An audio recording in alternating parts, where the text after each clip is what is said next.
രാജ്യം അത്ഭുതത്തോടെ നോക്കുന്ന ഒരു പുതിയ മാതൃക UDF കൊണ്ടുവരും. ന്യൂ കേരള.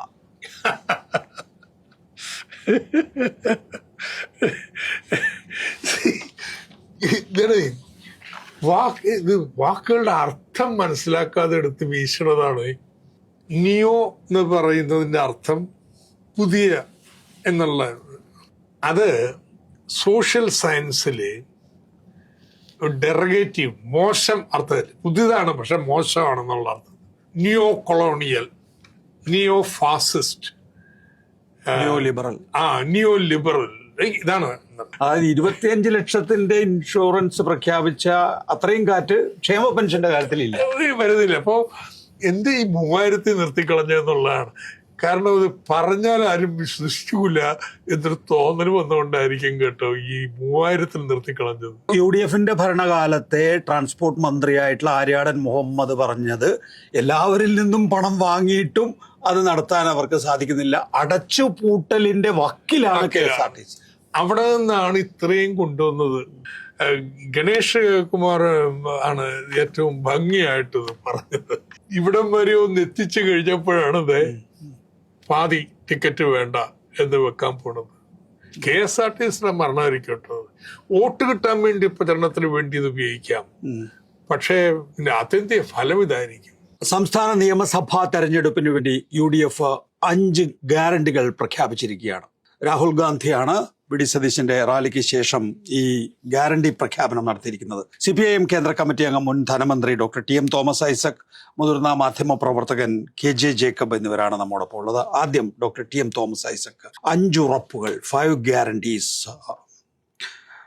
പ്രഖ്യാപിച്ചിട്ടുള്ളത് രാഹുൽ ഗാന്ധിയാണ്. കർണാടകത്തില്, തെലങ്കാനയ്ക്ക് ശേഷം ഈ ഗ്യാരണ്ടികൾ എങ്ങനെയാണ് നടപ്പാക്കാൻ പോകുന്നത് എന്നുള്ളതാണ് ഏറ്റവും പ്രധാനപ്പെട്ട കാര്യം. ഞാൻ താങ്കളുടെ ശ്രദ്ധയിലേക്കായി അതിൻ്റെ വീഡിയോ ബൈറ്റ് കാണിക്കും. ആദ്യം, എങ്ങനെയാണ് ഒരു കുടുംബത്തിന് 25 ലക്ഷം രൂപ വരെയുള്ള ആരോഗ്യ insurance നടപ്പാക്കാനാവുന്നത്? So we are going to name the new health insurance scheme for Kerala after Oommen Chandy ji. Oommen ചാണ്ടിയുടെ കാലശേഷം കേരളത്തിലെ ആ ഇൻഷുറൻസ് സംഭവത്തിന് അതിന് തകർച്ച സംഭവിച്ചിട്ടുണ്ട്.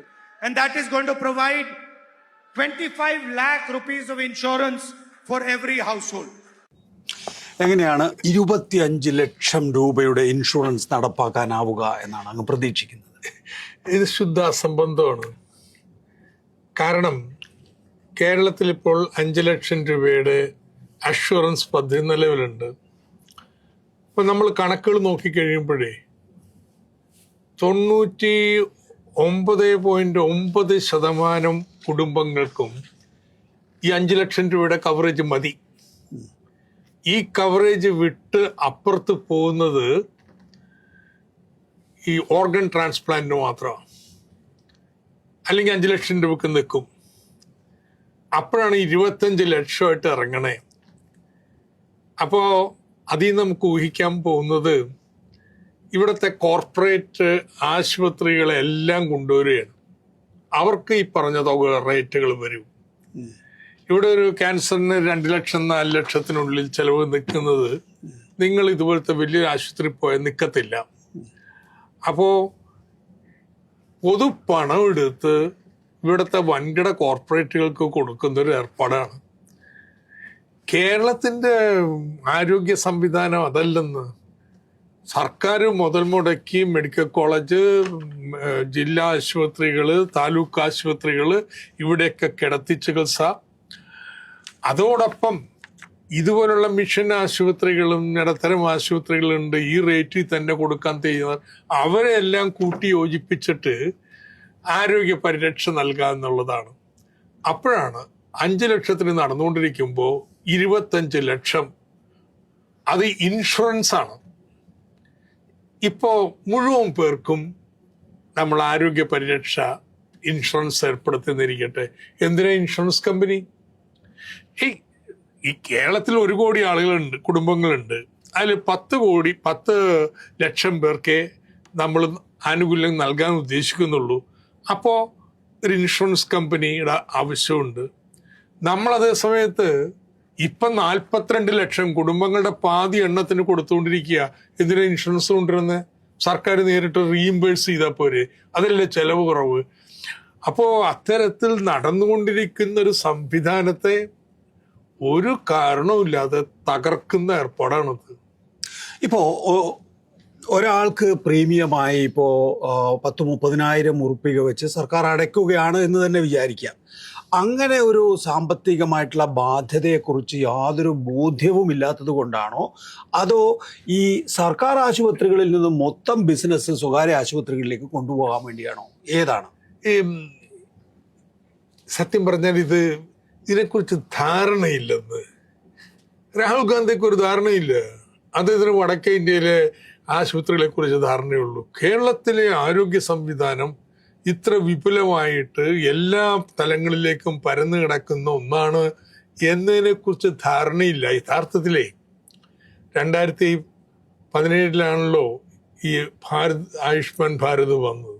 നമ്മുടെ മുഴുവൻ തലവേദന ഈ കേന്ദ്ര സർക്കാർ 10 ലക്ഷം പേർക്ക് ചെറിയൊരു തുക തരും, ഒരാൾക്ക് വെച്ച്. കേരളത്തിൽ 10 ലക്ഷം പേർക്ക് വേണ്ടി ഇൻഷുറൻസ് നടപ്പാക്കാൻ പറ്റും. നമ്മളൊരു 42 ലക്ഷം പേർക്കെങ്കിലും പാതി ആളുകൾക്ക് നൽകുന്നതെന്നാ വേണം. പക്ഷേ എല്ലാ കോർപ്പറേറ്റ് ആശുപത്രികളിൽ ഇതിനുള്ളിൽ കൊണ്ടുവന്നു കഴിഞ്ഞാൽ ആളുകളൊക്കെ അവിടെ പോവുകയും, കാരണം കോർപ്പറേറ്റ് ആശുപത്രിയിൽ സർക്കാരിലെ പണം കൊടുക്കുന്നത്.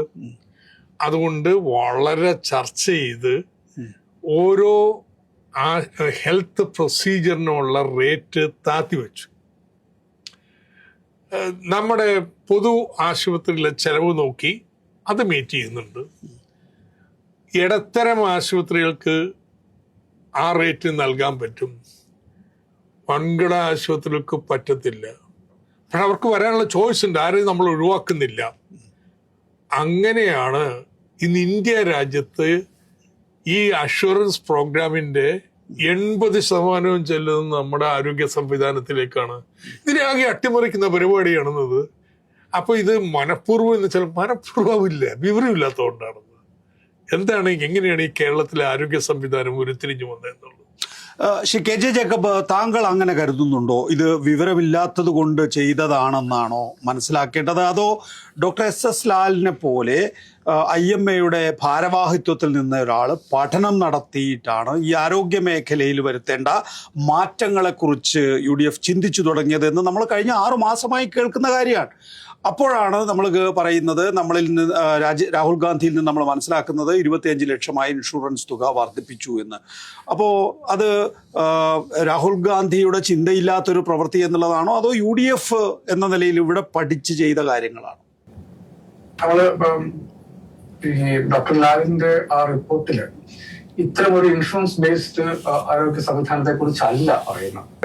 കഴിഞ്ഞ 10 വർഷത്തിനുള്ളിൽ ഞാൻ മനസ്സിലാക്കുന്നത് ഏകദേശം 10,000 കോടി 11,000 ഇടയ്ക്ക് കോടി രൂപയാണ് നമ്മുടെ ഹെൽത്ത് കെയർ ഇൻഫ്രാസ്ട്രക്ചറിൽ ചെലവാക്കി. അങ്ങനെയല്ലേ ഡോക്ടർ ആരോഗ്യ മേഖലയിൽ 10,000 കോടി രൂപ ഇൻവെസ്റ്റ്മെന്റ് ആണ്. അപ്പോഴത്തേക്ക് നമ്മൾ നോക്കൂ, നമ്മളുടെ ഇപ്പം ജില്ലാ ആശുപത്രികൾ, നമ്മുടെ കുടുംബാരോഗ്യ കേന്ദ്രങ്ങൾ, നമ്മുടെ മെഡിക്കൽ കോളേജുകൾ, നമ്മുടെ താലൂക്ക് ആശുപത്രികൾ, ഇവിടെയൊക്കെ വലിയ തോതിൽ ഇൻഫ്രാസ്ട്രക്ചർ നമ്മൾ ഡെവലപ്പ് ചെയ്തു. നമ്മുടെ ഹെൽത്ത് കെയർ സിസ്റ്റത്തിൽ ഇത്തരം ഹ്യൂജ് ആയിട്ടുള്ള ഒരു എമൗണ്ട് ഇൻഷുറൻസ് സെഗ്മെന്റിലേക്ക് കൊടുക്കുന്നതിന് പകരം we are at the cusp എന്ന് വെച്ചാൽ നമ്മൾ അതിന്റെ അറ്റത്ത് നിൽക്കണം. കാരണം വലിയ ഇൻഫ്രാസ്ട്രക്ചർ നമ്മൾ ഉണ്ടാക്കി. ഇനി നമുക്ക് ഈ ശ്രീ രാഹുൽ ഗാന്ധി പറയുന്ന ഇൻഷുറൻസ് ചെലവാക്കുന്ന പണം കൂടി നമ്മൾ ചെലവാക്കിയാൽ നമുക്ക് സർക്കാർ മേഖലയിൽ ഏറ്റവും മികച്ച ചികിത്സ കൊടുക്കാൻ പറ്റും. We can make this entire insurance business redundant in Kerala. കാണുന്നത് ഗവർണൻസുമായി ബന്ധപ്പെട്ട കാര്യങ്ങൾ എത്ര ലഘുവായിട്ടാണ് കോൺഗ്രസ് കാണുന്നത് എന്നുള്ള ഏറ്റവും നല്ല ഉദാഹരണമാണ് ഈ ശ്രീ രാഹുൽ ഗാന്ധി. ഞാൻ മടങ്ങിയെത്താം. അടുത്തത്, സ്ത്രീകൾക്ക് KSRTC ബസ്സിൽ സൗജന്യ യാത്ര, കോളേജ് വിദ്യാർത്ഥിനികൾക്ക് പ്രതിമാസം 1000 രൂപ. രാഹുൽ ഗാന്ധിയുടെ പ്രഖ്യാപനമാണ്. Is a free bus travel for all women in KSRTC buses. ആദ്യത്തെ ഗ്യാരണ്ടി, കേരളത്തിലെ KSRTC വാഹനങ്ങളിൽ സ്വതന്ത്രമായി സഞ്ചരിക്കാൻ ആവശ്യമായിട്ടുള്ള സൗകര്യം തീർത്തും സൗജന്യമായ നിരക്കിൽ സ്ത്രീകൾക്ക് ഏർപ്പെടുത്തി കൊടുക്കുക എന്നുള്ളതാണ്. 1,000 rupees a month financial assistance to college going girl students. മാസാന്തം 1000 രൂപ കോളേജിൽ പോകുന്ന പെൺകുട്ടികൾക്ക് പ്രത്യേകമായിട്ട് നൽകാൻ തയ്യാറാവുക എന്നുള്ളതാണ്. അങ്ങനെ ഒരു സൗജന്യം കേരളത്തിലെ സ്ത്രീകൾക്കാകെ ആവശ്യമുണ്ടോ, എക്രോസ് ആവശ്യമുണ്ടോ എന്നുള്ളതാണ് ചോദ്യം. ഇതില്ലേ ആദ്യം കോളേജിൽ പോണ പെൺകുട്ടികളുടെ 1000 രൂപയടക്കം പല സംസ്ഥാനങ്ങളിലും സ്കൂളിൽ കോളേജിൽ പഠിക്കുന്ന പെൺകുട്ടികൾക്ക് പ്രത്യേക ആനുകൂല്യം കൊടുക്കുന്നുണ്ട്. അതിൻ്റെ യുക്തി എന്താണെന്നറിയാം? സ്ത്രീ വിദ്യാഭ്യാസത്തിൽ ഇന്ത്യ വളരെ പിന്നിലാണ്. അപ്പോൾ സ്ത്രീകൾക്ക് പ്രത്യേക ഒരു ആനുകൂല്യം കൊടുത്താലേ അവരെ ആകർഷിക്കാൻ പറ്റൂ. കേന്ദ്ര സർക്കാരിന്റെ തന്നെ മുദ്രാവാക്യമുണ്ടല്ലോ പെൺകുട്ടികൾക്ക് സ്കൂളിൽ പോകുന്നതിനെ കുറിച്ച്. എന്നാൽ കേരളത്തിൽ വ്യത്യസ്തമാണെന്ന്. കേരളത്തിൽ ആൺകുട്ടികളെക്കാൾ കൂടുതൽ പെൺകുട്ടികളാണ് കോളേജുകളിൽ നിന്ന് പഠിക്കുന്നത്. അപ്പോൾ അവരുടെ പ്രോത്സാഹിപ്പിക്കാൻ വേണ്ടി 1000 രൂപ കൊടുക്കുന്നത് വല്ല അർത്ഥമില്ല. അതാ ഞാൻ പറഞ്ഞത്, ഈ പുറത്ത് തെലങ്കാനയിലും കർണാടകത്തിലും ഒക്കെ നടപ്പാക്കിയത് കേരളത്തിന്റെ സാഹചര്യം കണക്കാക്കാതെ ഇങ്ങോട്ട് അപ്ലൈ ചെയ്യണം. എന്താ കേരളത്തിൽ വേണ്ടത്? കേരളത്തിൽ വേണ്ടത് ആൺകുട്ടിയാണെങ്കിലും പെൺകുട്ടിയാണെങ്കിലും കോളേജിൽ പഠിച്ചാൽ ജോലി കിട്ടുമെന്ന് ഒരു ഉറപ്പുമില്ല, ജോലിക്ക് പ്രാപ്തരാക്കുന്നില്ല. അതുകൊണ്ട് പഠിക്കണ വേളയിൽ തന്നെ അവർ ജോലിക്ക് ഉള്ള സ്കില്ലിങ്ങിന് സ്വമേധയ തയ്യാറാവണം. അങ്ങനെ സ്കിൽ കോഴ്സ് എടുത്താൽ അതിനെ പ്രോത്സാഹിപ്പിക്കാൻ ധനസഹായം കൊടുക്കണം. അത് കഴിഞ്ഞാൽ പഠിത്തം തീരുമ്പോൾ ജോലി കിട്ടുന്നു. പെൺകുട്ടിക്കും പെൺകുട്ടിയുടെ 47% അല്ലേ തൊഴിലില്ലായ്മ ഇന്ന് കേരളത്തില്. അപ്പോൾ അവിടെയാണ് വേണ്ടത്. അപ്പൊ കേരളത്തിന്റെ ഈ പ്രത്യേകത മനസ്സിലാക്കാതെ വടക്കേന്ത്യയിലും മറ്റ് സംസ്ഥാനങ്ങളിലൊക്കെ പെൺകുട്ടികളുടെ വിദ്യാഭ്യാസം പുറകിലാണ്. അതുകൊണ്ട് 1000 രൂപ വെച്ച് അവർക്ക് ഇതാണ് മാതൃക. എത്ര ഗൗരവ ചിന്തയില്ലാതെയാണ് ഈ പ്രഖ്യാപനങ്ങൾ നടത്തുന്നത്. ഈ മഹാരാഷ്ട്രയിലായിക്കൊള്ളട്ടെ, അതുപോലെ തന്നെ മധ്യപ്രദേശിലായിക്കൊള്ളട്ടെ, ഏറ്റവും ഒടുവിൽ ബീഹാറിലായിക്കോട്ടെ, ഈ ലഡ്കി ബഹിൻ പദ്ധതിയാണ് വലിയ തോതിൽ വോട്ടർമാരെ ആകർഷിച്ചിട്ടുള്ളത്. തെരഞ്ഞെടുപ്പ് മഹാരാഷ്ട്രയിലൊക്കെ ലോക്സഭാ തെരഞ്ഞെടുപ്പിൽ വൻ തിരിച്ചടിയേറ്റ് 3 മാസത്തിനകം റിക്കവർ ചെയ്ത് അധികാരത്തിലെത്താൻ, ശിവസേന BJP സഖ്യത്തിന് അധികാരത്തിലെത്താൻ കാരണമായിട്ടുള്ളത് ഈ ലഡ്കി ബഹിൻ പദ്ധതിയാണ്. ഇപ്പോൾ ഈ പ്രഖ്യാപനം നടത്തിയപ്പോൾ തന്നെ ബസ്സുകളിൽ പോയി സ്ത്രീകളായിട്ടുള്ള വോട്ടർമാരോട് പറയുകയാണത്, അടുത്ത തവണ UDF വന്നാൽ നിങ്ങളുടെ യാത്ര സൗജന്യമായിരിക്കും. പ്രചരണാത്മകമായിട്ടുള്ള ഒരു മുദ്രാവാക്യമാണ് അത് എന്നുള്ള കാര്യത്തിൽ അങ്ങ് സമ്മതിക്കുമോ? ഈ കോളേജ് കുട്ടികൾക്ക് 1000 രൂപ ഒരു പ്രചരണം ട്രാക്ഷൻ കൊണ്ടുവരാൻ പോകുന്നില്ല. എന്നാൽ ബസ്സിൽ നിങ്ങൾക്ക് ഇനി ഫ്രീ ആയിട്ട് യാത്ര ചെയ്യാന്ന് പറഞ്ഞു കഴിഞ്ഞാൽ നിശ്ചയമായിട്ടും ചെവി അതിനുണ്ടാവും. കർണാടകത്തിലുണ്ടായി. അപ്പോ അതിന്റെ ഫലം എന്താ കർണാടകത്തിൽ ഉണ്ടായത്? കർണാടകത്തിൽ അവിടുത്തെ ട്രാൻസ്പോർട്ട് കോർപ്പറേഷൻ നാശത്തിലേക്ക് പോയിരിക്കുക. കേരളത്തിലെ KSRTC കഴിഞ്ഞ 10 വർഷമായിട്ട് 12,000 കോടി രൂപ സർക്കാർ ധനസഹായം നൽകിയാണ് പതുക്കെ ഇപ്പൊരു ബ്രേക്ക് ഇവനിലേക്ക്. അക്യുമുലേറ്റഡ് ലോസ് ഒക്കെ അവിടെ കിടക്കുന്നു. വരവും ചെലവ് ഒപ്പിച്ചു പോകുന്ന നിലയിലേക്ക് എത്തുന്നു. ഇതല്ലേ യാഥാർത്ഥ്യം? അവിടെ എങ്ങനെയാണ് പാതി ആളുകൾ യാത്രക്കാര് ഫ്രീ ആക്കി കൊടുത്തിട്ടുണ്ടെങ്കിൽ പിന്നെ ആ കോർപ്പറേഷന്റെ ഗതി എന്താവും? അതല്ലെങ്കിൽ സർക്കാർ മുഴുവൻ പണം കൊടുക്കാൻ തയ്യാറാവണം. UDFന്റെ ഭരണകാലത്തെ ട്രാൻസ്പോർട്ട് മന്ത്രിയായിട്ടുള്ള ആര്യാടൻ മുഹമ്മദ് പറഞ്ഞത്, എല്ലാവരിൽ നിന്നും പണം വാങ്ങിയിട്ടും അത് നടത്താൻ അവർക്ക് സാധിക്കുന്നില്ല, അടച്ചുപൂട്ടലിന്റെ വക്കിലാണ് KSRTC. അവിടെ നിന്നാണ് ഇത്രയും കൊണ്ടുവന്നത്. അത് ചെറിയ പരിപാടിയല്ല. വരുമാനം വർദ്ധിപ്പിക്കാൻ വേണ്ടി എന്തൊക്കെ ചെയ്യാം. അൺഎക്കണോമിക് ആയിട്ടുള്ള ചില റൂട്ടുകൾ വേണ്ടെന്ന് വെക്കുന്നു. അതൊക്കെ ചില പ്രയാസങ്ങൾ ഉണ്ടാക്കിയിട്ടുണ്ട്. അതുപോലെ തന്നെ സാധാരണ റൂട്ട് വിട്ടിട്ടുള്ള സ്പെഷ്യൽ ആവശ്യങ്ങൾക്ക് വേണ്ടി വണ്ടി കൊടുക്കുന്നു. ടിക്കറ്റേതര വരുമാനം വർദ്ധിപ്പിക്കാനുള്ള ഏർപ്പാട് ചെയ്യുന്നു. ഇങ്ങനെ ചെയ്തൊരു 13 കോടിയിലേക്ക് എത്തിച്ചിരിക്കുക. അപ്പോഴാണ് പാതി പേരുടെ ഈ ടിക്കറ്റ് വേണ്ട എന്ന് പറഞ്ഞു കഴിഞ്ഞാൽ KSRTCയുടെ ഗതി എന്തായിത്തീരുമെന്ന്. അപ്പൊ ഉണ്ടാവും പണച്ചു കഴിഞ്ഞാൽ ഇപ്പൊ KSRTCയുടെ വലിയ സാന്നിധ്യം കേരളത്തിലുണ്ട്. ഫലത്തിലെ സാന്നിധ്യം കുറയാൻ പോയ കാരണം ഇത് ഓടിക്കാൻ കഴിയില്ല, നടത്തിക്കൊണ്ടുപോകാൻ കഴിയില്ല. ഗണേഷ് കുമാർ ആണ് ഏറ്റവും ഭംഗിയായിട്ട് പറഞ്ഞത്, അയാളുടെ എക്സാസ്പിറേഷൻ. കാരണം ഇത് ഇവിടം വരെ ഒന്ന് എത്തിച്ചു കഴിഞ്ഞപ്പോഴാണ് പാതി ടിക്കറ്റ് വേണ്ട എന്ന് വെക്കാൻ പോണത്. KSRTC മരണമായിരിക്കട്ടോ, വോട്ട് കിട്ടാൻ വേണ്ടി പ്രചരണത്തിന് വേണ്ടി ഇത് ഉപയോഗിക്കാം. പക്ഷേ ഇതിന്റെ ആത്യന്തിക ഫലം ഇതായിരിക്കും. 12,000 കോടി രൂപ 10 വർഷം 1000 കോടി വെച്ച് നൽകി അതിനെ നിലനിർത്തി കൊണ്ടുപോകുന്നിരിക്കുന്നു.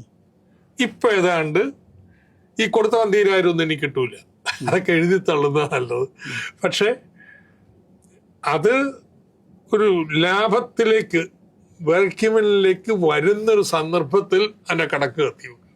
ഇപ്പോ സ്വകാര്യ ബസ് ഉടമകളെ സംബന്ധിച്ചിടത്തോളം അതൊരു പ്രശ്നമായിരിക്കും. കാരണം ആളുകൾ ഫ്രീ ആയി കിട്ടുമെങ്കിൽ KSRTCയിലേക്ക് പോകും. സ്വകാര്യ ബസ്സുകളും ഏതാണ്ട് നിർത്തൽ ചെയ്യുന്ന ഒരു അവസ്ഥയിലേക്ക്. കർണാടകത്തില് സ്വകാര്യ ബസ്സിലില്ല, സർക്കാർ ട്രാൻസ്പോർട്ട് ബസ്സിലേ ഉള്ളൂ. അപ്പോ ഫലത്തിൽ എന്താണെന്ന് വെച്ച് കഴിഞ്ഞിട്ടുണ്ടെങ്കിൽ ഇതിന്റെ സ്വകാര്യവൽക്കരണം ഒരിക്കലും നടക്കാൻ പോകുന്നു. സ്വകാര്യ ബസ്സുകൾക്ക് ഇത് ബാധകമല്ല.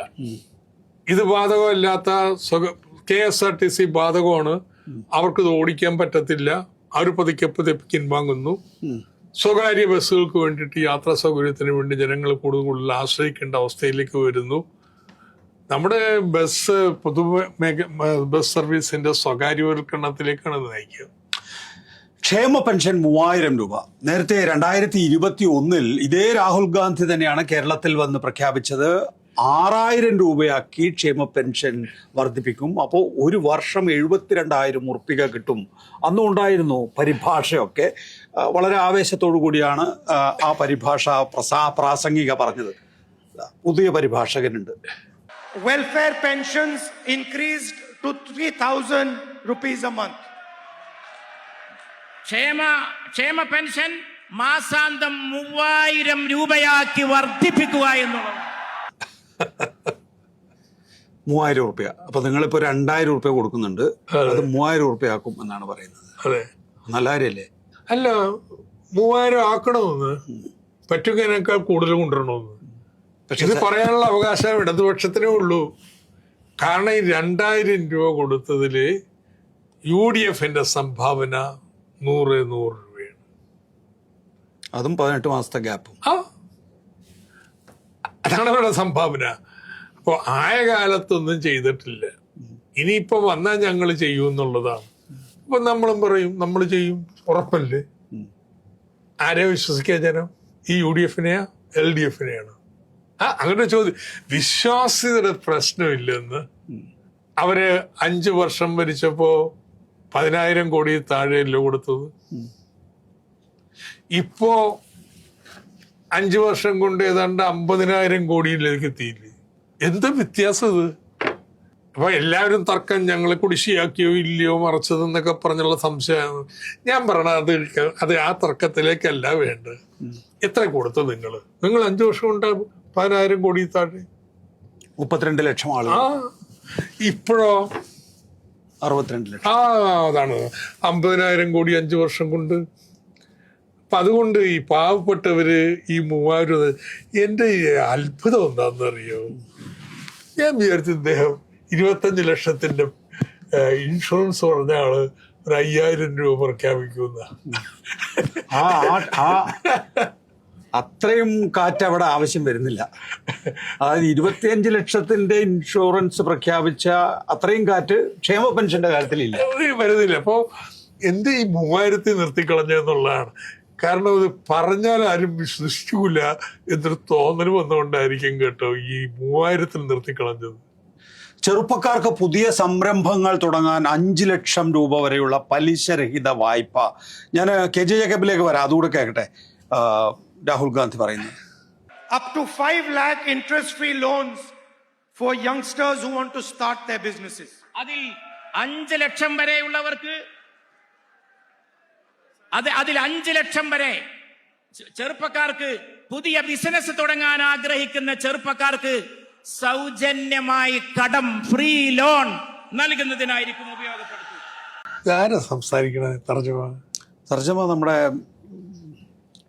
മറ്റേ അബ്ദുൽ സമദ് സമദാനി, മുസ്ലിം ലീഗിന്റെ രാജ്യസഭാംഗം അബ്ദുൽ സമദ് സമദാനി. അദ്ദേഹം നല്ല സാഹിത്യത്തിലൊക്കെ പറഞ്ഞ ആള്. അദ്ദേഹത്തിന് കുറെ ഭാഷകൾ അറിയാം, പക്ഷേ ഈ ട്രാൻസ്ലേഷൻ പാളി. Named after ഉമ്മൻചാണ്ടി എന്നുള്ളത് നെയ്മഡ് ആഫ്റ്റർ മരണശേഷം എന്നൊക്കെ പറഞ്ഞു കളഞ്ഞു. അത് സാറില്ല, അതൊക്കെ തെറ്റാ. ഒന്ന് എത്ര പേർക്കെന്ന് പറഞ്ഞിട്ടില്ല. യുവാക്കൾക്ക് കൊടുക്കുന്നല്ലേ ഉള്ളൂ. ഒരാളായാലും യുവാവാക്കണം, അല്ല രണ്ടുപേരും വേണം, രണ്ടുപേരും യുവാക്കൾ. ഇതൊക്കെയാണ് ഈ ഗ്യാരണ്ടിയുടെ വാചകടിയുടെ പ്രത്യേകത. എത്ര പേർക്ക് ഇല്ല. ഇനി ഇപ്പൊ നിലവിലുള്ള സബ്വെൻഷനുള്ള വായ്പകളുണ്ട്, അതിന്റെ ബാക്കിയുള്ളത് കൂടി സർക്കാർ ഏറ്റെടുക്കുകയാണോ? നൽകേണ്ടതാണെന്ന്. ഇൻട്രസ്റ്റ് സബ്വെൻഷനൊക്കെ നൽകേണ്ടതാണ്. ഇപ്പോ കുടുംബശ്രീക്ക് സർക്കാരിൽ നിന്ന് കിട്ടുന്ന അല്ലെങ്കിൽ പബ്ലിക് സെക്ടർ ബാങ്കിൽ നിന്ന് എടുക്കുന്ന വായ്പകള് 4% പലിശരഹിത വായ്പയാണ്, പലിശരഹിത വായ്പ. അപ്പൊ ഇൻട്രസ്റ്റ് പലിശ നൽകുന്ന ഏർപ്പാടും സംരംഭകർക്കുണ്ട്. കുടുംബശ്രീയുടെ സംരംഭം ആരംഭിച്ചു കഴിഞ്ഞാൽ ഇൻട്രസ്റ്റ് സബ്വെൻഷൻ ഉണ്ട്, പാതി ഇൻട്രസ്റ്റ് എടുക്കുന്നു. അപ്പൊ നിലവിലുള്ളതാണ്. ഇത് വിപുലപ്പെടുത്തേണ്ട തർക്കമൊന്നുമില്ല, വിപുലപ്പെടുത്തേണ്ടതാണ്. എന്റെ ആകെ ആക്ഷേപം വെച്ച് കഴിഞ്ഞാൽ എത്ര പേർക്ക് കൊടുക്കുമെന്ന് പറഞ്ഞിട്ടില്ലെന്നുള്ളതുകൊണ്ട് കൊടുക്കേണ്ടത് തന്നെ. നമ്മുടെ യുവ ഇന്നോവേറ്റേഴ്സ് ആയിട്ടുള്ള സ്റ്റാർട്ടപ്പുകൾ, സംരംഭകർ, അവർക്കൊക്കെ നമ്മൾ സബ്സിഡൈസ്ഡ് ആയിട്ടുള്ള വായ്പകൾ നൽകാൻ പറ്റണം. അതിനെക്കുറിച്ച് തർക്കമൊന്നുമില്ല. പക്ഷെ ഇങ്ങനെ പ്രഖ്യാപനം നടത്തുമ്പോ എത്ര പേർക്ക് എന്നുള്ള പറയാൻ പറ്റണ്ടേ? അല്ലാതെ ഒരു പ്രസ്ഥാനം നടത്തിയിട്ട് എന്താ കാര്യം? എല്ലാ യുവാക്കൾക്കും എന്നാണെങ്കിൽ എല്ലാ യുവാക്കൾ ചോദിക്കുന്നവർക്കും കൊടുക്കൂ. പലിശരഹിത വായ്പയാണെങ്കിൽ ഞാൻ ചെറുപ്പക്കാരനായിരുന്നെങ്കിൽ അത് തന്നെ പ്രശ്നം, അത് തന്നെ പ്രശ്നം. അപ്പൊ ഇതിന്റെ നിബന്ധനകൾ ഉണ്ടാവണം. അതിന്റെ ഡ്യൂ പ്രോസസ് ഉണ്ടാവും. പക്ഷെ പിന്നീട് പറയുമായിരിക്കും. പക്ഷെ എത്ര പേർക്കെങ്കിലും എന്ന് പറയേണ്ടതാണ്. വർഷം തോറും 1000 സംരംഭകർക്ക് അല്ലെങ്കിൽ 10,000 സംരംഭകർക്ക് പലിശരഹിത 5 ലക്ഷം രൂപ വെച്ച് വായ്പ നൽകും എന്ന് പറഞ്ഞാൽ അത് വിശ്വസനീയമാണ്. ഇത് അങ്ങനെ ഇല്ലാത്തിടത്തോളം കാലം എന്ത് വിശ്വാസ്യതയെന്നുള്ളത്. ശ്രീ കെ ജെ ജേക്കബ്, ഈ മോദി ഗ്യാരണ്ടി, വെൽഫെയർ ഗ്യാരണ്ടികൾ ഇങ്ങനെ രണ്ടായി തിരിഞ്ഞു നിൽക്കുകയാണല്ലോ. ഈ ഒരു മത്സരം തന്നെയാണ് സംസ്ഥാന നിയമസഭാ തെരഞ്ഞെടുപ്പുകളിൽ നമ്മൾ വടക്കേ ഇന്ത്യയിലും പിന്നീട് ദക്ഷിണേന്ത്യയിലും ഒക്കെ കണ്ടിട്ടുള്ളത്. കേരളത്തിലേക്കും അത് വരികയാണോ? ഇപ്പോൾ ഐസക്കിന്റെ നേതൃത്വത്തിലാണ് പ്രകടന പത്രിക തയ്യാറാക്കുന്നത്. ഐസക് അതേക്കുറിച്ചൊന്നും മിണ്ടുന്നില്ല ഇപ്പോൾ. പക്ഷേ ആ നിലയിലുള്ള ഒരു യുദ്ധമായിരിക്കും ഈ നിയമസഭാ തെരഞ്ഞെടുപ്പിൽ നമ്മൾ കാണുക? അതിനുള്ള സാധ്യത ഞാൻ കാണുന്നില്ല. കാരണം ഡോക്ടർ ഐസക് പറഞ്ഞതുപോലെ നമ്മൾ സ്പെസിഫിക്സിന്റെയും പിന്നെ ക്രെഡിബിലിറ്റിയുടെ ഒക്കെ ഒരു പ്രശ്നം ഉണ്ടല്ലോ. എന്തെങ്കിലും വിളിച്ചു പറഞ്ഞാൽ പോരല്ലോ, കാര്യങ്ങൾ നടക്കുന്ന കാര്യമല്ലേ പറയാൻ വേണ്ടി പറ്റൂ. ഇതിൻ്റെ അകത്ത് ഞാൻ കാണുന്നൊരു പ്രശ്നം എന്ന് വെച്ചിട്ടുണ്ടെങ്കിൽ ഈ ശ്രീ സതീശൻ അദ്ദേഹത്തിന്റെ പുതുയുഗയാത്ര തുടങ്ങുമ്പോൾ ഈ ഒന്ന് ആരോഗ്യവുമായി ബന്ധപ്പെട്ട ഒരു രേഖ പുറത്തിറക്കി, അത് കഴിഞ്ഞ് തൃശ്ശൂർ വെച്ച് എഡ്യൂക്കേഷനുമായിട്ട് ബന്ധപ്പെട്ട ഒരു രേഖ പുറത്തിറക്കി. എന്നിട്ട് അദ്ദേഹം പറഞ്ഞുകൊണ്ടിരുന്നത് തിരുവനന്തപുരത്ത് എത്തുമ്പോഴത്തേക്കും കേരളത്തെ മൊത്തമായി പുനഃസംഘടിപ്പിക്കാൻ ആവശ്യമായിട്ടുള്ള പലതരം പദ്ധതികൾ വരും എന്നുള്ളതാണ്. പക്ഷെ നമ്മൾ പിന്നെ ഒന്നും കണ്ടില്ല. ഈ നോഷണൽ, അതായത് പറഞ്ഞു നിൽക്കാൻ വേണ്ടിയിട്ട് എന്തെങ്കിലുമൊക്കെ പറയുന്ന ഒരു അവസ്ഥയിലേക്ക് UDF മാറിയിട്ടുണ്ടെന്നുള്ളതാണ് ഞാൻ കാണുന്നത്. അത് നമ്മൾ വയനാട്ടിൽ നമ്മളത് കാണുന്നുണ്ട്. ഈ ഒരു ഗവർണൻസുമായി ബന്ധപ്പെട്ട സോളിഡ് ആയിട്ടുള്ള കാര്യങ്ങളിൽ മനുഷ്യരോട് അവർക്ക് വിശ്വസിക്കാൻ പറ്റുന്ന കാര്യങ്ങൾ പറയുന്ന കാര്യത്തിൽ UDFന് യാതൊരു താല്പര്യവും ഇല്ലാത്തതുപോലെയാണ്. അതാണ് നമ്മൾ ഇവിടെ ശ്രീ കെ ജെ ജേക്കബ്, ഇപ്പോ PD സതീശൻ താങ്കൾ പറഞ്ഞ ചില പ്രഖ്യാപനങ്ങൾ പാതി വഴി നിർത്തുകയും ബാക്കിയുള്ളത് സസ്പെൻസ് ആണ് എന്ന് പറയുകയും ചെയ്യുന്നതാണ് നമ്മൾ കണ്ടിട്ടുള്ളത്. ആ സസ്പെൻസിന്റെ പൂർത്തീകരണമാണ് രാഹുൽ ഗാന്ധിയുടെ ഈ പ്രഖ്യാപനങ്ങളിൽ എത്തി നിൽക്കുന്നത്. ഇവിടെ LDF പഠന കോൺഗ്രസ് നടത്തിയിട്ടാണ് പ്രകടന പത്രിക തയ്യാറാക്കുന്നത്. മാത്രമല്ല LDFന്റെ പ്രകടന പത്രികയുടെ സ്ട്രൈക്ക് റേറ്റ് എന്ന് പറയുന്നത് 98% മുകളിലുമാണ്. UDF അങ്ങനെ ഒരു സ്ട്രൈക്ക് റേറ്റ് ഒന്നും പ്രകടന പത്രികയുടെ കാര്യത്തിൽ പാലിക്കാറില്ല. പ്രകടന പത്രിക തെരഞ്ഞെടുപ്പിലെ ഒരു ജുംല ആയിട്ട് തന്നെയാണ് UDF കണ്ടിട്ടുള്ളത്. ആ നിലയിൽ മുൻപ് MM ഹസൻ എന്ന UDF കൺവീനർ ചില കാര്യങ്ങൾ പറയുകയും ചെയ്തിട്ടുണ്ട്. അപ്പോൾ ഇത് ഒരു പഠനം അർഹിക്കാത്ത ഒരു മേഖലയാണോ ഈ പ്രകടന പത്രിക എന്ന് പറയുന്നത്? അങ്ങനെയല്ല, അത് ഒരിക്കലും ആയിരിക്കരുത്. പക്ഷെ അതാണ് ഞാൻ ഈ വയനാടുമായി ബന്ധപ്പെട്ട് കോൺഗ്രസ് UDF നേതാക്കന്മാരെ കുറിച്ച് അവരോട് സംസാരിക്കാൻ ഞാൻ പറയുന്നത്, സർക്കാരുകൾക്ക് പലപ്പോഴും പിഴവുകൾ പറ്റാറുണ്ട്. പക്ഷെ പ്രതിപക്ഷം ഡിഫെൻസീവായി പോകുന്ന സന്ദർഭങ്ങൾ ഉണ്ടാവാറില്ല. സർക്കാർ പലപ്പോഴും ഡിഫെൻസീവ് ആവും, പക്ഷെ പ്രതിപക്ഷം ഡിഫെൻസീവ് ആകുന്ന സന്ദർഭങ്ങൾ ഉണ്ടാവാറില്ല. പക്ഷെ കേരളത്തിൽ നമ്മളിപ്പോൾ കാണുന്നത് പ്രതിപക്ഷം ഡിഫെൻസീവ് ആകുന്നതാണ് ഒട്ടേറെ കാര്യങ്ങളിൽ. ഈ വയനാടിന്റെ കാര്യമാണ് ഏറ്റവും പ്രധാനമായിട്ടുള്ളത്. തറക്കല്ലിട്ടിട്ട് പോലും അവർക്ക് ഒരു കല്ലും കൂടി വെക്കാൻ വേണ്ടി പറ്റുന്നില്ല. ഞങ്ങൾ പദ്ധതികൾ പ്രഖ്യാപിക്കും. ഇപ്പം ശ്രീ ഡോക്ടർ ലാലിന്റെ നേതൃത്വത്തിലുണ്ടായിരുന്ന ഡോക്യുമെന്റിൽ പോലും ഇപ്പോൾ സർക്കാരിലുള്ള ചില ഗ്യാപ്പുകൾ ഫില്ല് ചെയ്യും എന്നുള്ളതല്ലാതെ നമ്മൾ ഇതിനെ പുനഃസംഘടിപ്പിക്കുന്ന തരത്തിലുള്ള ഒന്നും നമ്മൾ കണ്ടില്ല. എഡ്യൂക്കേഷൻ രേഖയിൽ കണ്ടില്ല. അദ്ദേഹം കേരളത്തിന് വേണ്ടി പറയുമെന്ന് പറഞ്ഞ് സർപ്രൈസ് പ്രഖ്യാപനം ഒന്നും വരുന്നില്ല. എന്ന് വെച്ചാൽ ഇതിനകത്ത് രണ്ട് പ്രശ്നങ്ങളുണ്ട്. ഒന്ന്, ഇതിന്റെ അകത്തേക്ക് ഒരു തോട്ട് കടക്കുന്നില്ല. ഇത് ചിന്തിച്ചിട്ട് ചെയ്യേണ്ടതാണ് എന്നുള്ള കാര്യം UDF മറന്നുപോയിരിക്കുന്നു. അതാണ് നമ്മൾ കണ്ടിരിക്കുന്നത്. എന്തെങ്കിലും വിളിച്ചു പറയുക എന്നുള്ളൊരവസ്ഥയിലാണ് നമ്മളിപ്പോൾ UDF-നെ കാണുന്നത്. അവർ കുറെ കൂടി ഉത്തരവാദിത്ത പ്രതിപക്ഷത്താണെങ്കിൽ പോലും കുറച്ചുകൂടെ ഉത്തരവാദിത്തം അവർ കാണിക്കേണ്ടതുണ്ട്. കേരളത്തിന്റെ പ്രത്യേകമായ പ്രശ്നങ്ങൾ ഐഡന്റിഫൈ ചെയ്യാനും അതിന്റെ പരിഹാരങ്ങൾ കാണാനും അതിനുള്ള പ്രായോഗികമായ കാര്യങ്ങൾ കാണാനുമുള്ള കമ്മിറ്റ്മെന്റിന്റെ കുറവാണ് UDF-ന്റെ ഈ പ്രസ്താവനയിൽ ഗ്യാരണ്ടി. ഡോക്ടർ ഐസക്, രാജ്യം അത്ഭുതത്തോടെ നോക്കുന്ന ഒരു പുതിയ മാതൃക UDF കൊണ്ടുവരും, ന്യൂ കേരള.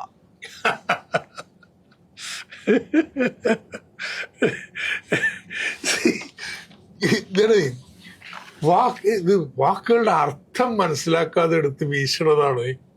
നിയോ എന്ന് പറയുന്നതിന്റെ അർത്ഥം പുതിയ എന്നുള്ള, അത് സോഷ്യൽ സയൻസില് ഡെറഗേറ്റീവ്, മോശം അർത്ഥത്തിൽ, പുതിയതാണ് പക്ഷെ മോശമാണെന്നുള്ള അർത്ഥം. Neo colonial, neo fascist, neo liberal, ഇതാണ്. അതേസമയത്ത് നാച്ചുറൽ സയൻസിൽ അങ്ങനെയല്ല. നിയോ നെറ്റൽ, നവജാത ശിശുക്കളുടേത്. നിയോ ക്ലാസിക്കൽ, ക്ലാസിക്കൽ ആർക്കിടെക്ചറിന്റെ പുതിയ വേർഷൻ എന്നുള്ള അർത്ഥം. ശാസ്ത്രത്തിൽ പലപ്പോഴും ഈ നിയോലിത്തിക്, നവീന ശിലായുഗം. പക്ഷെ സോഷ്യൽ സയൻസിലെ ഐഡിയോളജിക്കൽ ഡിബേറ്റുകളിൽ നിയോ എന്ന് പറയുന്നത് മോശം എന്നുള്ള അർത്ഥത്തിലാണ്. നല്ല അർത്ഥത്തിൽ, നല്ലതെന്നുള്ള അർത്ഥത്തിൽ പറഞ്ഞെങ്കിൽ പോസ്റ്റ് ഉപയോഗിക്കുക. Post colonial, post Marxist, post ചേർത്താണ്, പോസ്റ്റ് മോഡേണിസം. നിയോ ചേർക്കുന്നത് ഡെറഗേറ്റീവാണ്. ഇങ്ങനെ കേരളത്തിന്റെ വിശേഷണമായിട്ട്, പ്രഫിക്സ് ആയിട്ട്, ഉപസർഗം നിയോ ചേർക്കണമെങ്കിൽ അസാമാന്യമായിട്ടുള്ള ഒരു വിശകലന രീതിയാണ് കേട്ടോ. ഞാൻ കേട്ടപ്പോൾ തന്നെ ഇത് എന്താ ഈ പറയുന്നതെന്ന് ഞാൻ വിചാരിച്ചത്. അതുകൊണ്ട് കേരളത്തിന് നിയോ കേരളയല്ല ഉണ്ടാക്കേണ്ടത്, നവകേരളമാണ് ഉണ്ടാക്കേണ്ടത്. ഇനിയിപ്പോ ആണെങ്കിലും അദ്ദേഹം പറയണം പോസ്റ്റ് കേരള മോഡൽ ഞങ്ങളുടെ നിലപാടാണ്. ഫൈൻ, കേരള മോഡൽ മോശമായതുകൊണ്ടല്ല. പക്ഷെ അദ്ദേഹം പറയണെന്നറിയോ, ഞാൻ ആ സെന്റൻസ് വായിച്ചു BD സതീശൻ്റെത്. കേരള മോഡൽ കാലഹരണപ്പെട്ടു, അതുകൊണ്ട് ഞങ്ങൾ ന്യൂ കേരള മോഡൽ. ഇതാണ് പ്രയോഗം. കേരള മോഡൽ എന്താ? കേരള മോഡൽ പാവപ്പെട്ടവർക്ക് ക്ഷേമം, നല്ല ജീവിതം ഉറപ്പുവരുത്തുന്നു. താഴ്ന്ന വരുമാനത്തിൽ പോലും ത്രൂ റീഡിസ്ട്രിബ്യൂഷൻ അവർക്ക് സർക്കാരിൽ നിന്ന് വിദ്യാഭ്യാസവും ആരോഗ്യം കൊടുക്കുന്നു, സാമൂഹ്യ സുരക്ഷ കൊടുക്കുന്നു, നല്ല കൂലി മേടിച്ചു കൊടുക്കുന്നു, ഉള്ളവരിൽ നിന്ന് ഇല്ലാത്തവന് കുറച്ച് മേടിച്ചു കൊടുക്കുന്ന ഏർപ്പാടാണ്. അത് പോരാ, അതിനപ്പുറം പോണം. ഇത് കാലഹരണപ്പെട്ടതുകൊണ്ടല്ല, നാളെ ഇത് വേണമെന്ന്, നാളെയും പാവപ്പെട്ടതിന് കേരളത്തിൽ പോകണം. അവന് നല്ല തൊഴിലവസരങ്ങൾ ഉണ്ടാവണം, ആധുനികമായ തൊഴിലുകൾ, വ്യവസായങ്ങൾ വരണം. അപ്പോൾ പാരഡൈം ഷിഫ്റ്റ്, അതിലേക്ക് നമ്മൾ ക്ഷേമ പ്രവർത്തനങ്ങൾ പോരാ, പശ്ചാത്തല സൗകര്യങ്ങൾക്കും മറ്റും മുതൽ മുടക്കണം. ഇങ്ങനൊരു മാറ്റം വരണം കേരളത്തിലെ ഡെവലപ്മെന്റ് പാരഡൈമിൽ. അത് ന്യൂ കേരള മോഡലല്ല, കാലഹരണപ്പെട്ടുകൊണ്ട് വരുന്നതല്ല. എന്താ സതീശന്റെ പ്രശ്നം എന്നറിയോ? ഈ നവം എന്ന് പറയാൻ വയ്യ. നവകേരളം എന്നുള്ളത് ഒരു 10 വർഷമായിട്ട് ഇപ്പുറത്ത് ബ്രാൻഡ് ചെയ്യപ്പെട്ട്, അതിനൊരു പ്രത്യേക അജണ്ടയും ഉള്ളടക്കവും ഒക്കെ ഈ പഠന കോൺഗ്രസ്സുകൾ ഉണ്ടാക്കിയെടുത്തിട്ടുണ്ട്. എന്താണ് നവകേരളം എന്ന് പറയുന്നത്. അപ്പോൾ പിന്നെ നവകേരളം പറയാ. അപ്പം അതുകൊണ്ട് ഒരു നിയോ ചേർത്ത് ആരും കാണാത്തൊരു അത്ഭുതം നിയോ കേരളം എന്ന് പറയുകയാണ് ചെയ്തത്. സത്യം പറഞ്ഞാൽ അദ്ദേഹം ചെയ്യേണ്ടത് നവകേരളം പറയാൻ അത്ര ബുദ്ധിമുട്ടുണ്ടെങ്കിൽ പോസ്റ്റ് കേരള മോഡൽ എന്ന് പറഞ്ഞാൽ കുറച്ചുകൂടി യുദ്ധമായിരിക്കും. ഇവിടുത്തെ രാഷ്ട്രീയത്തെക്കുറിച്ചും രാഹുൽ ഗാന്ധിക്ക് വിമർശനമുണ്ട്. അതായത് ഇന്ത്യ ബ്ലോക്കുമായി സഹകരിക്കുന്ന പാർട്ടിയാണ് CPM എങ്കിലും CPM കേരളത്തിൽ CJP ആണ് എന്നാണ് രാഹുൽ ഗാന്ധി പറയുന്നത്. In fact, in Kerala, it is not the CPM and the BJP. കേരളത്തെ സംബന്ധിച്ച് പ്രശ്നം CPI BJP എന്നതല്ല, It is the CJP. അത് CJP എന്നുള്ളതാണ്. സെയിം. അദ്ദേഹം കോൺഗ്രസിന്റെ നേതാവെന്നുള്ള രീതിയിൽ കേരളത്തിൽ വന്നാൽ കോൺഗ്രസിനെ പിന്താങ്ങി സംസാരിക്കണം. ഞാനും സംശയമില്ല, തർക്കമില്ല കാര്യത്തിൽ. കേരളത്തിൽ കോൺഗ്രസും CPM ഇന്ത്യ മുന്നണിയുടെ ഭാഗമാണെങ്കിലും ഇന്ത്യ മുന്നണി ബ്ലോക്കിന്റെ ഭാഗമാണെങ്കിലും അന്നേ പറഞ്ഞിട്ടുള്ളതാ, ഇന്ന് പറയണതല്ല. നമുക്ക് കേരളത്തിൽ യോജിപ്പുണ്ടാകാൻ പറ്റില്ല. ബംഗാളിൽ യോജിച്ച് മത്സരിച്ചിട്ടുണ്ട്, കേരളത്തിൽ പറ്റത്തില്ല. വേറെ പല സ്ഥലത്തും സഹകരിക്കുന്നുണ്ട്. ഇതാണ് ഇന്ത്യൻ രാഷ്ട്രീയം. ഇത് സമചിത്തയോടെ പക്വതയോടെ മനസ്സിലാക്കാൻ കഴിവില്ലാത്ത ഒരു നേതാവാണ് രാഹുൽ ഗാന്ധി. അല്ലെങ്കിൽ ഇവിടെ വന്നിട്ട് ഏത് പാർട്ടിയെക്കുറിച്ചാണ് പറയണേ?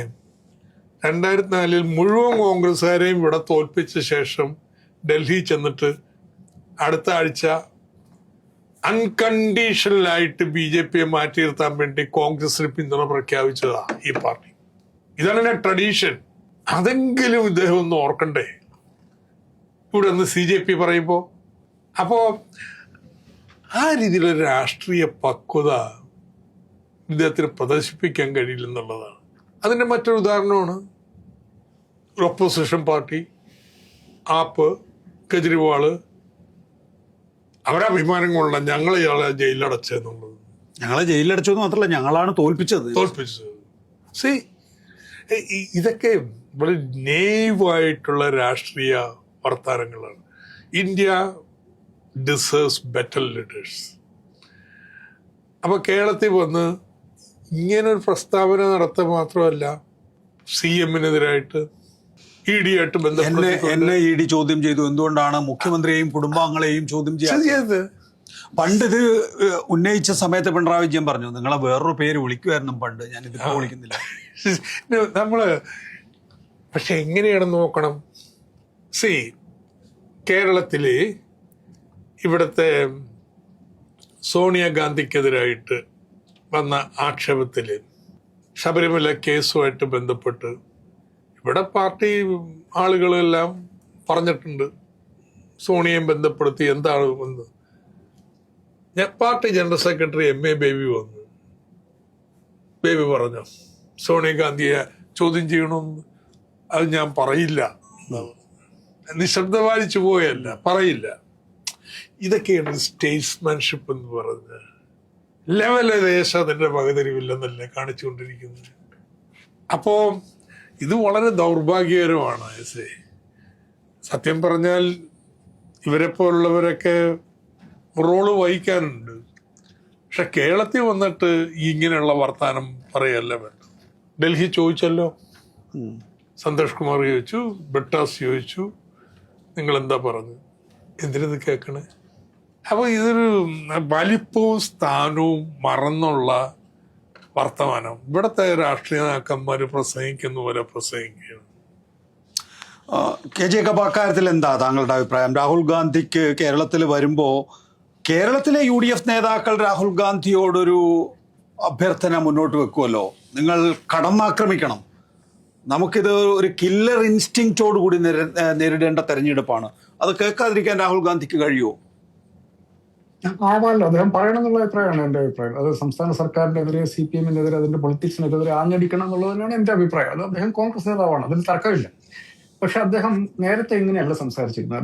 ഭാരത് ജോഡോ യാത്ര അദ്ദേഹം കേരളത്തിൽ വന്നപ്പം ഇതേപോലത്തെ ചില CPM-ഉം കോൺഗ്രസും തമ്മിലുള്ള ചില സ്റ്റിക്കി ആയിട്ടുള്ള വിഷയങ്ങളുണ്ടായിരുന്നു. അപ്പൊ അദ്ദേഹത്തോട് ആവർത്തിച്ച് ചോദ്യം ചോദിച്ചപ്പോൾ അദ്ദേഹം പറഞ്ഞിരിക്കുന്നത് ഈ ജാഥ അതിനെക്കുറിച്ചുള്ളതല്ല എന്ന് ആവർത്തിച്ച് പറയുകയാണ് ശ്രീ രാഹുൽ ഗാന്ധി ചെയ്തത്. അന്ന് കേന്ദ്രത്തിൽ ദേശീയ തലത്തിൽ CPM-ഉം കോൺഗ്രസും തമ്മിൽ വളരെയധികം യോജിച്ച് പ്രവർത്തിക്കുന്ന ഒരു സന്ദർഭമാണ് ഇപ്പോഴും അതെ. അപ്പം അദ്ദേഹത്തിന് നിലവിലുള്ള സംസ്ഥാന സർക്കാരിനെതിരെ അദ്ദേഹത്തിന് ആരോപണങ്ങൾ ഉന്നയിക്കാം, അതിനെ നിശ്ചിതമായിട്ട് വിമർശിക്കാം. പക്ഷേ ഈ സ്റ്റേറ്റ്മെന്റുകൾ എവിടെ നിന്ന് വരുന്നു എന്നുള്ളതാണ് അദ്ദേഹം വിശദീകരിക്കേണ്ടത്. എന്തുകൊണ്ട് മുഖ്യമന്ത്രി അറസ്റ്റ് ചെയ്യുന്നു? മുഖ്യമന്ത്രിക്കെതിരെ ഒരു കേസ് ഉണ്ടോ എന്ന് അദ്ദേഹം എന്തുകൊണ്ട് അന്വേഷിക്കുന്നില്ല? അതാണ് അതിന്റെ പ്രശ്നം. മുഖ്യമന്ത്രിക്കെതിരെ കേസില്ല. നാണം ഭാഷ പറഞ്ഞാൽ മര്യാദകേടാണ്. അദ്ദേഹം അങ്ങനെയൊന്നും പറയാൻ വേണ്ടി പാടില്ല.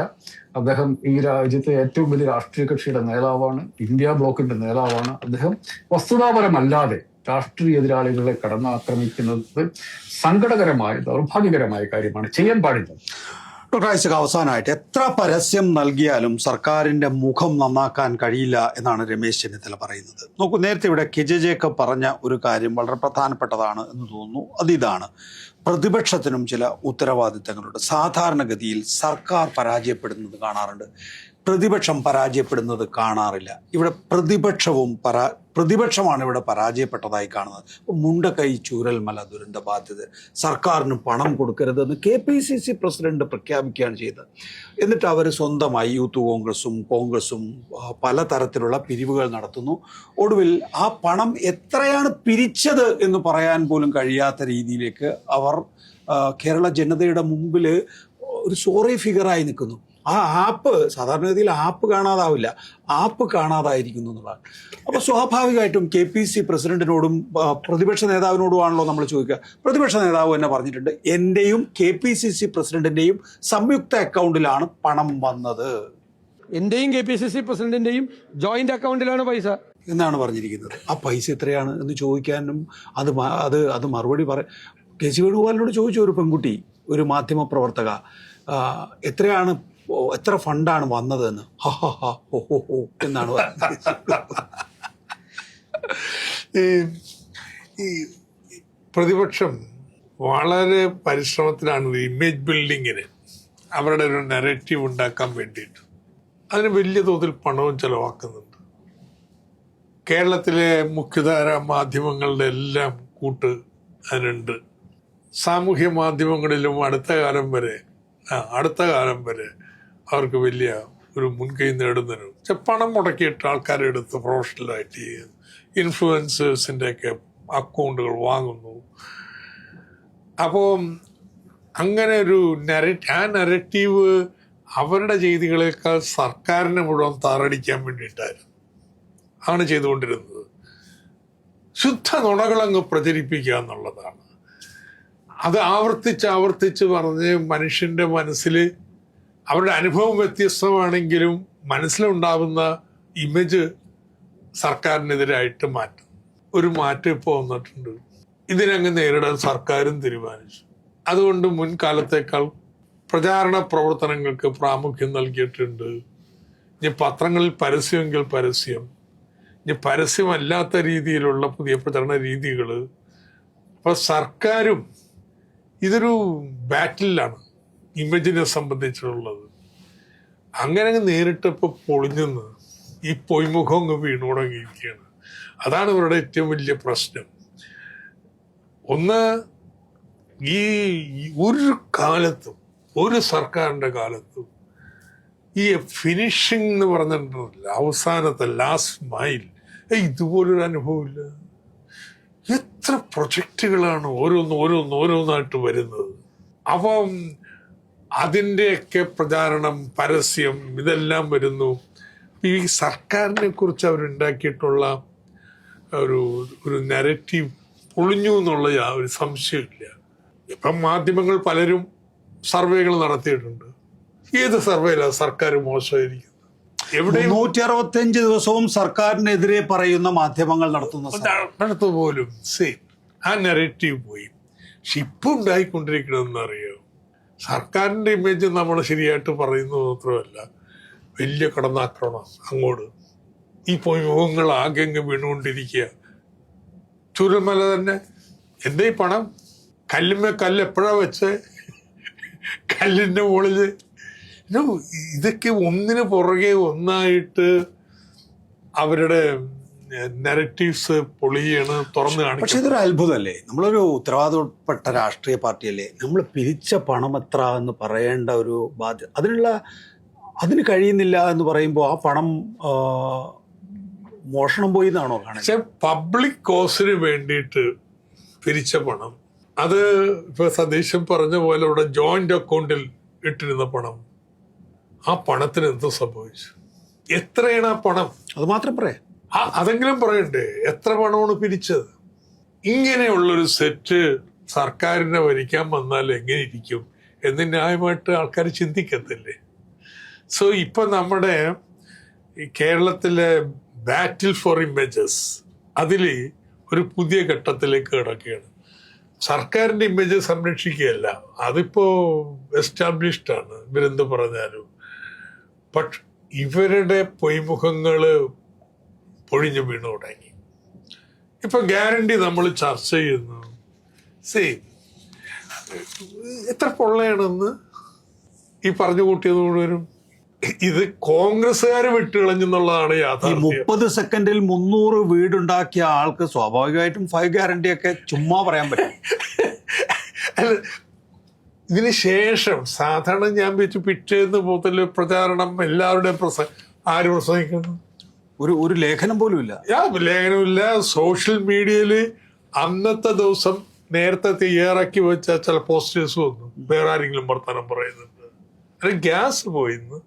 അങ്ങനെ എനിക്ക് തോന്നുന്നു പ്രതിപക്ഷം ഒരു ബാക്ക് ഫുട്ടിലേക്ക് മാറിയിട്ടുണ്ട്. Doctor T M Thomas Isaac, K J Jacob, നന്ദി സഹകരിച്ചത്.